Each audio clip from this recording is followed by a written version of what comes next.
heard that we're in the largest transfer of wealth in human history happening right now. This is from the New York Times. I gave you the link if you want to go back in the notes from the meeting. You can go back to this article. It's 2 years old. It's still a great article and never more important to understand. Baby boomers have half of the nation's $140 trillion of wealth, and they are transferring it to Gen X, the silent generation, and millennials. Everyone got that? We're clear? Mm-hmm. All right. So all this wealth is transferring. Now, it would really suck if there was a... Oh, and by the way, that box right there, the top right in the baby boomers, 18.9 trillion, that's their real estate holdings. So it would be really suboptimal if real estate was at a lower value than it's been in a while. And what would do that?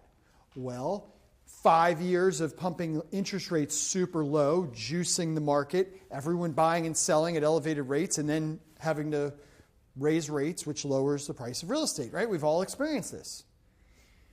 It's not good for elected officials who, what's the average age of somebody in the Senate? Like 80? 80. Okay. 81. We're running a retirement facility over there? Yeah. Mm-hmm. Government, taxpayer paid? So all these people have a vested interest in making sure their key voters and donors are selling their real estate at the highest prices ever. Does that make sense? Mm-hmm. Okay? Because downsizing right now doesn't make sense at all. I mean, somebody can sell their $1.5 million house, and at current prices, they barely can go down to like a $750. It's really silly when you start looking at the monthly payments if there's debt on it. Okay, so what happens? How do we juice prices higher? We got to make things more affordable. That's what everybody says who's elected official, right? So now we go and we have a 50-year mortgage coming out as an idea. I just thought a few headlines would be fun. I've seen that. Okay? And then we get a bunch of people in our industry who, and then the mortgage lenders, their videos are the best because they're like foaming at the mouth, thinking of all the money they're going to make on all the spiffs and stuff like that.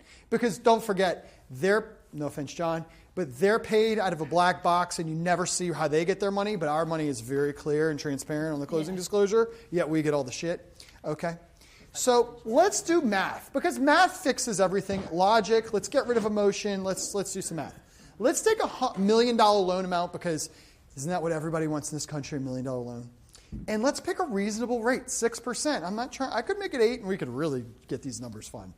But we're just going to pick 6%. And by the way, John, is it ever the same rate for 15 years as 30?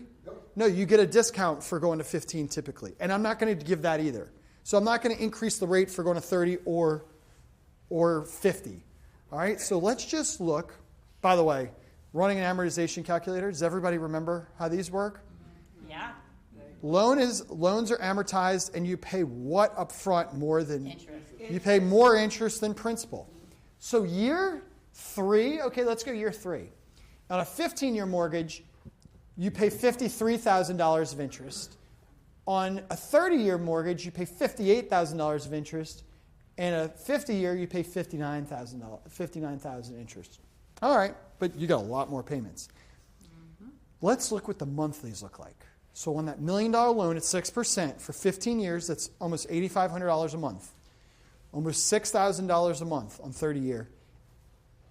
And wait, we're saving like less than $300 going to a 50-year mortgage? What's all this affordability BS then? And $1 million, that's a pretty good mortgage size, right? That's bigger than average. So we should be really, you'd think the affordability would be nice, a nice thing here. All right, so where's the money going? Why is this not a better deal? Let's find out who it's a good deal for. Yeah. The good deal is for the bank. Because if you paid this thing all the way through, at the end of 15 years, you'd pay $519,000 of interest. At the end of 30 years, you'd pay $1.16 million of interest. But at the end of 50 years, you'd pay almost $2.2 million of interest. Okay, but no one holds a loan till the end, Jeffrey.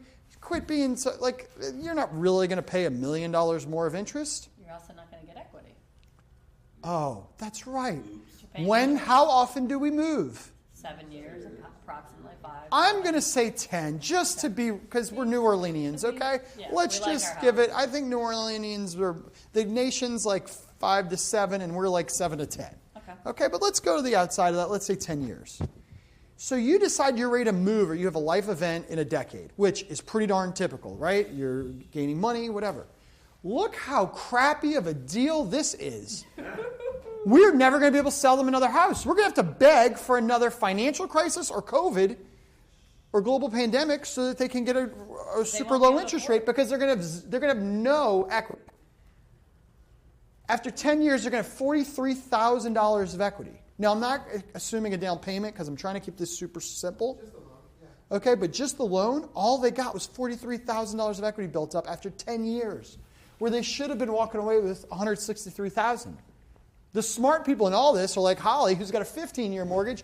3 more years! 3 years left on it. And is at $563,000 of equity after 10 years. That's really ugly. We are shackling people to poverty. That's the point. All over $300 a month. So let's go sum this all up, everybody. You sell your house after 10 years. You have $120,000 less in equity that you paid in, because remember, our loan is really forced savings, because Americans are bad at what? Saving. And we're good at? Spending. On stupid things. Yeah, spending on stupid things. We're good at that. But we saved, Jeffrey, we saved money and flexibility. We saved $87,000 in 10 years, $88,000 in monthly payments. That $300 does add up, okay, over 10 years. But that was a loss of $32,000 in equity that you could have gained. And I bet you spent all the money. You didn't save it. So what you did was, we didn't transfer the money from the boomers to the next generation. We transferred it to investment banks.